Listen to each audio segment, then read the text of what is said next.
حضرت سہل بن سعد رضی اللہ تعالیٰ عنہ کہتے ہیں کہ رسول اللہ صلی اللہ علیہ وآلہ وسلم نے فرمایا، چھوٹے چھوٹے گناہوں سے بچو، جس کی مثال اس طرح ہے کہ کچھ لوگوں نے ایک وادی میں پڑاؤ ڈالا اور چھوٹی چھوٹی لکڑیاں اکٹھی کیں اور روٹیاں پکائیں۔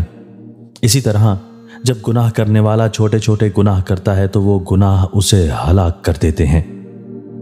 حضرت انس بن مالک رضی اللہ تعالیٰ عنہ سے مروی ہے کہ رسول اللہ صلی اللہ علیہ وآلہ وسلم نے فرمایا، کچھ لوگ خیر کی کنجیاں اور شر کے تالے ہیں، اور کچھ لوگ شر کی کنجیاں اور خیر کے تالے ہوتے ہیں۔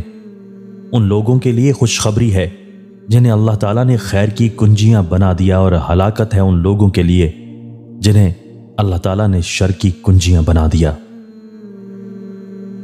دوستو، اللہ تعالیٰ ہمیں ان احادیث مبارکہ پر عمل کرنے اور اپنی زندگیوں کو سنوارنے کی توفیق عطا فرمائے۔